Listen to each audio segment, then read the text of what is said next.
Good evening, everybody. Welcome back to the Angry Cast and Fallout Shelter 2023. How y'all doing? We are going to attempt to do this quest, Wasteland Surgeon or whatever it is. I had to do a bunch of stuff to get there, including, long days in the crafting rooms trying to get these set up, and I didn't have enough microscopes to to craft everything, so it took a bit, but we got there, so we're gonna go do it. And we're gonna talk about, speaking of like doctors and stuff, let's talk about that, shall we? So let's take it back a bit, of course, as I always like to do. Not too far, but yeah, kind of far. Last week I was taking a walk with Bailey after work one day, and she was walking behind me. She's like, your legs look really, really skinny. And I've got that, I'm turning into Mike Wazowski, I think. Like my legs, I've lost a lot of weight on my legs, and living in a house with 3 floors and with, these steps, I've been doing a hell of a lot of step climbing, but I'm still, kind of like around in the middle. But, I'm getting there. And recently I was at a doctor's office I was there, I wasn't there for me. And I just happened to say, I'm in this office. I'm going to go get on the scale. And I think I had actually either, lost a couple more pounds, which was great because I've continually have been losing weight. And that's something I'm not used to from my past. So let's go back. So yeah, like growing up, I was chubby. I wore the Huskies. I was big, and I was not as svelte. I wasn't very skinny. I was a bit of a, I was Chunk from Goonies is what I was. And, the sad thing is that I wish I was as fat as I was when I thought I was fat. That's how that always goes. But, I don't remember what my weight was growing up, but I know I was overweight. I just knew I was overweight. And there was some kind of a thing when I was in junior high that they said for every inch over 5 foot, you were supposed to add 6 pounds, and I think I had to be somewhere within the realm of 130 some pounds or whatever. I don't know what it was, but it was some sort of a formula, and that was just unrealistic. There's no freaking way that that's realistic, but that's neither here nor there. But by the time I graduated high school, I was probably around 186. And again, I thought I was fat, and I really, really wasn't. But I at that age and that frame that I had, I probably looked fat and overweight, I should say.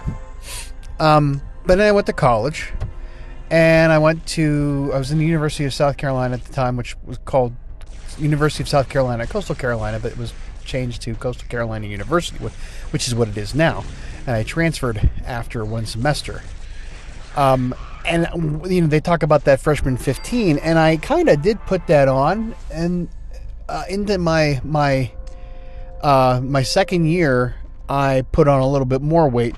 So by the time that, and I went through a breakup, and then of course I turned 21, and there was all kinds of foods available, like pizza and fries and all that stuff that I could use my meal plan for. And so by the time 96 rolled around, January of 96, I was 214 pounds. And I know that because I had been to the doctors and had been weighed for something. Now, that was January of 96. July 96, I was working at an amusement park, and the conditions were less than ideal for someone who likes to eat. And I actually got walking pneumonia at the time, and I had lost a considerable amount of weight from being ill and just the lifestyle of working there on your feet constantly. Didn't have a lot of time to do anything else, so you ate as you could, didn't have a lot of snack time. And by the time I went home to get checked out, and when I found that I had walking pneumonia, I was 177 pounds. So let's recap. The 93 senior year, I was 186 pounds. January of 96, I was 214 pounds. July of 96, I was 177 pounds. I was 9 pounds lighter than I had been in high school at when I graduated. So that's hilarious to me. 3 years later. Yeah, funny. So then I came back from that year, from that summer, and I went back the next summer, and I kind of like, stayed in a pretty decent weight at that point until I graduated. By the time the year 2000 rolled around, I was roughly right around 200 pounds. And again, I looked like I was over. I mean, I did not look skinny, and I wish I could be as fat as I thought I was back then. Because from then on, it just got worse. Because once I hit over 25, then the metabolism said, you can't do that shit anymore. Like, just like I couldn't go out and drink like I could before. I could go out and I couldn't stay up like 24 hours in a row as hard as I tried. It just wasn't going to happen anymore. So that was about 2000. And then within 12 years, into my 30s, things really hit a wall. Marriage and a child and just sleep apnea and everything. I packed on more weight. Probably about that point, I was closer to, and I know by 2013, well, actually, no, let's say 2012. Let's look, because that's where that was my point. I had put myself into a point where I was not doing spectacular. I was pretty much just saying, you know what, at some point I'm going to die, and I'm going to be okay with that. I'm going to end up diabetic. I'm going to end up, I didn't care. And that's probably was a sign of depression that I didn't really notice. I didn't really properly take care of things, and I really didn't have a support system in order to do that. I mean, there wasn't really a lot, because we were all kind of going through our own things at that point.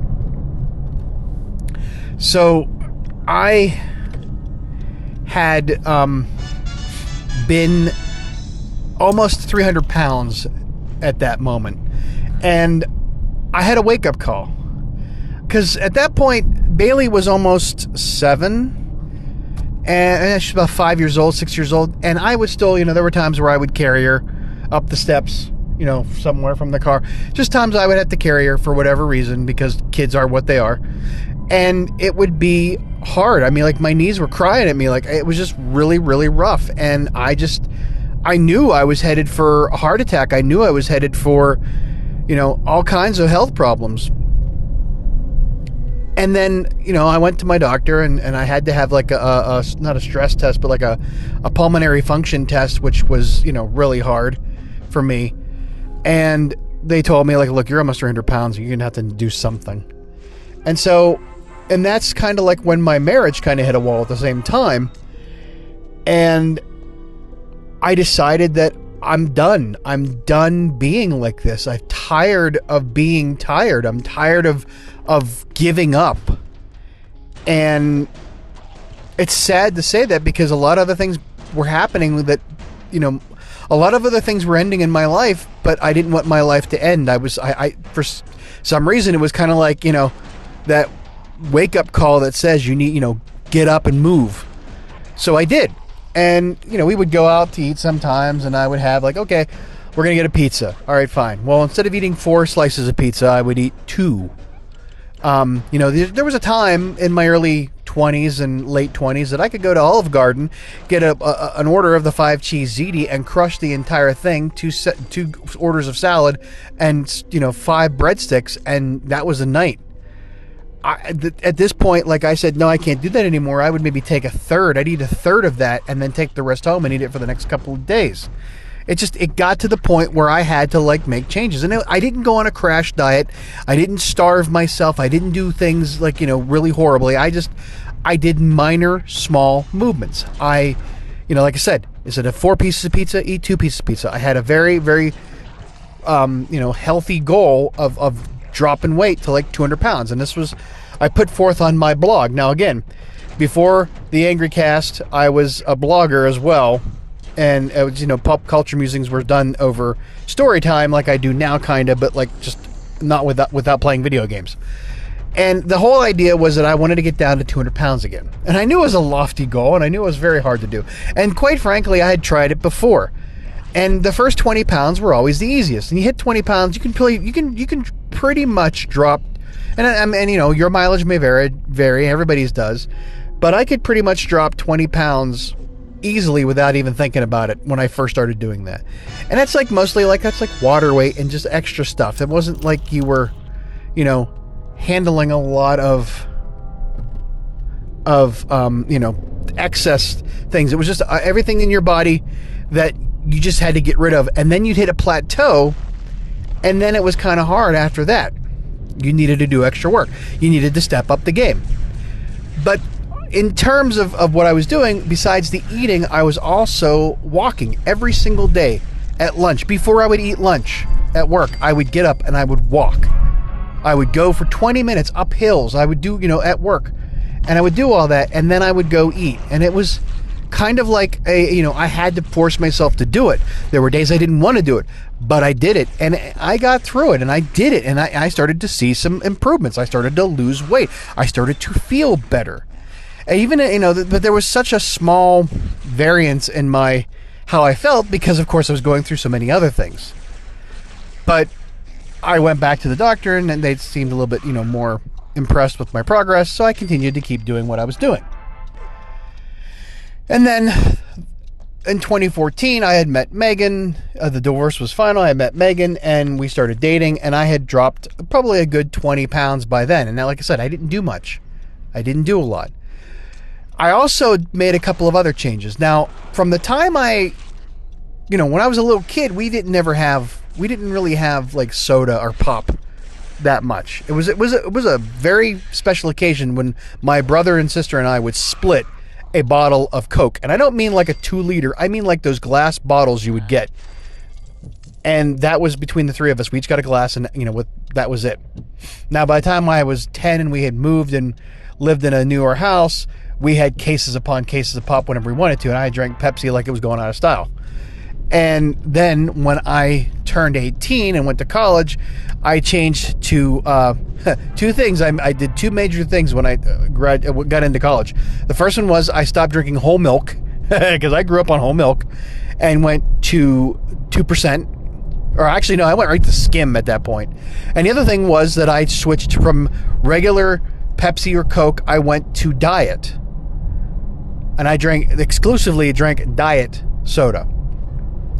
That was not great. That was probably one of the worst things I could do, because I would, you know, they tell you that in trying to, you know, switch to a diet soda, you tend to offset the gap of the, you know, what you're missing with drinking diet soda. You offset it with other things, other meals, or you feel like, oh, I'm drinking diet, that's not that big of a deal, I can eat an extra plate at the buffet, you know, that kind of thing. It was not specifically, you know, enough to just say, well, I'm drinking diet, so that's, you know, great. No, your brain tricks you into other things. So in 2014, I gave up drinking. Not only did I just give up drinking diet soda, because we had free cans of, you know, soda out of the vending machine at work when I started working at the company that I was at the time. That changed over the course of time, but then, you know, if I could ever find a case of pop for $5 a case, I bought it, and then every lunch I had a can of diet whatever, and then every meal that we went out for, and at that time we were going out every single night because we weren't cooking and we weren't taking care of ourselves, I would have a diet soda there, and I'd probably have like 2 or 3 because of free refills, you know? So I was really, really poisoning myself really hard at that point. But then I decided, you know what, the next step of the game is to cut that out. So I went strictly to water. Or I made, okay, now, you know, don't laugh, I made Kool-Aid. But I made Kool-Aid with Splenda, I didn't use sugar. Or I drank iced tea, but I was drinking it with an artificial sweetener, not sugar. Again, small moves, you know, gaining ground where I could. I wasn't doing the best possible things, but I was doing better things. So I tried to take more water in than anything else, but, you know, I needed, sometimes you needed something, right? So that was, like I said, 2014. Now, let's fast forward to closer to 2017, I think. I think it was 2017, 2018. 2017. I had been living as a bachelor until the summer of 2018. That's when Megan moved in full time, and I was eating horribly again. I wasn't eating as bad as I was because I didn't have a lot of, I just didn't go out. Like Mondays, I would go for wings. I'd have like a couple, I'd have like 12 wings and a couple of beers. And then sometimes I would make, packet of noodles. Or I would sometimes make, stuff. I would make chili, or I'd make, sausage and sauce, and I'd make like sandwiches or something like that, or I'd make other things. But some nights, hey, it was cereal. Like, I don't care. And then when I lost my job, and I was unemployed for 9 months, then it became whatever I could find. Some nights I just had mac and 4 boxes of eggs and cheese, a buck a box, and there I am, I got dinner for a couple of days.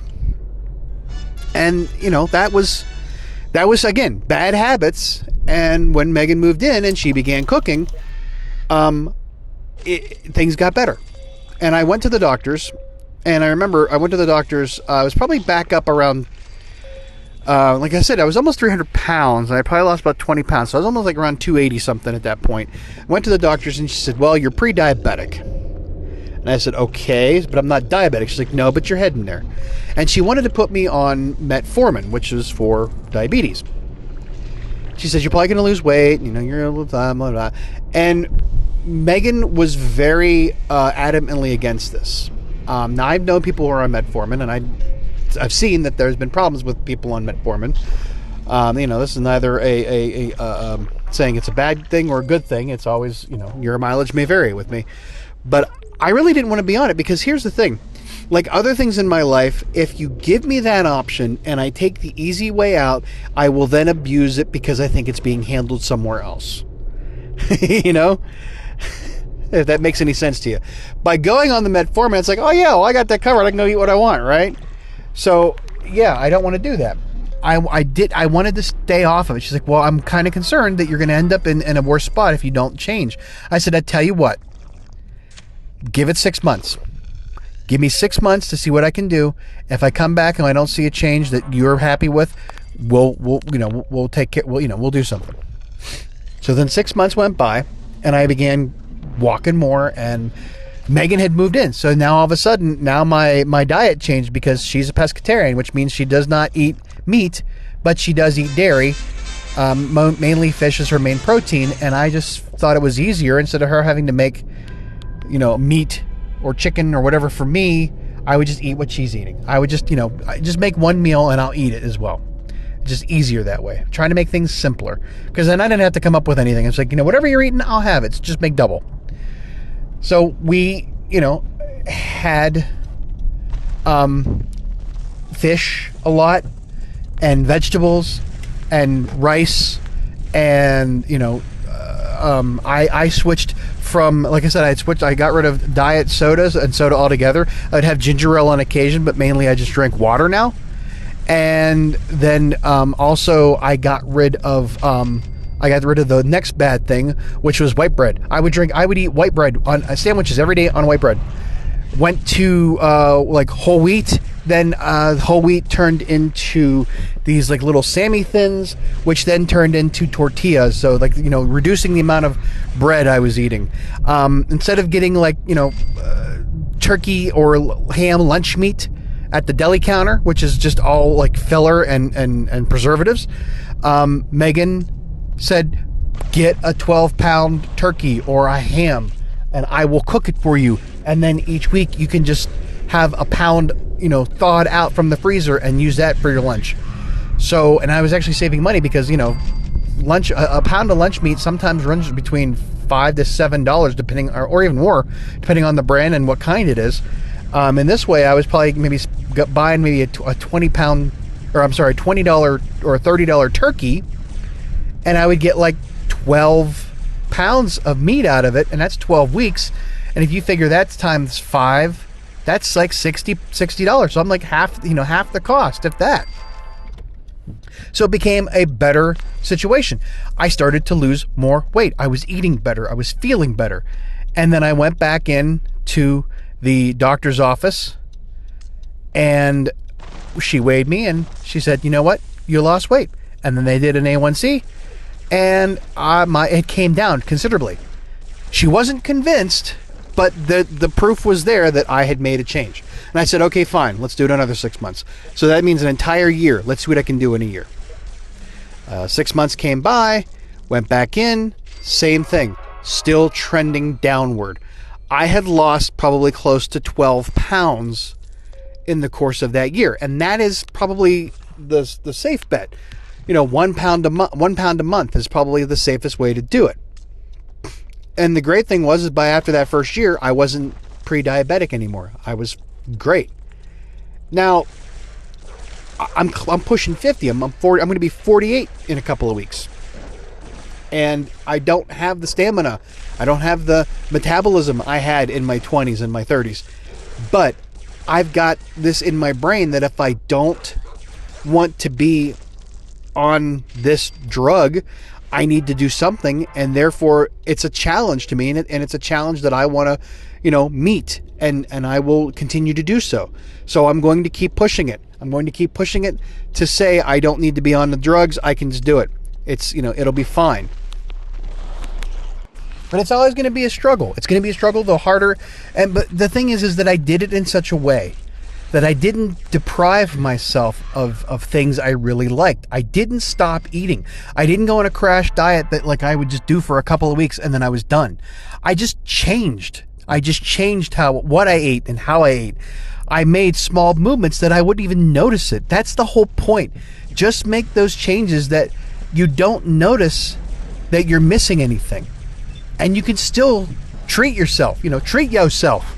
You can do that every once in a while. You can do the types of things. You can have ice cream. You can have, but maybe not all the time. Maybe have a little bit. Maybe just have, some.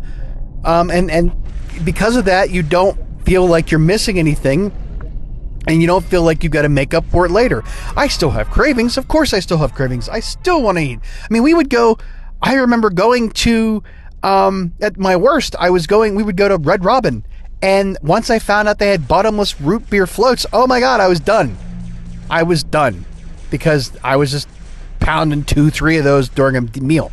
That's not good. And the amount more I look back at it now, I'm like, I cannot believe I'm still alive. I should have been dead. I should have been dead.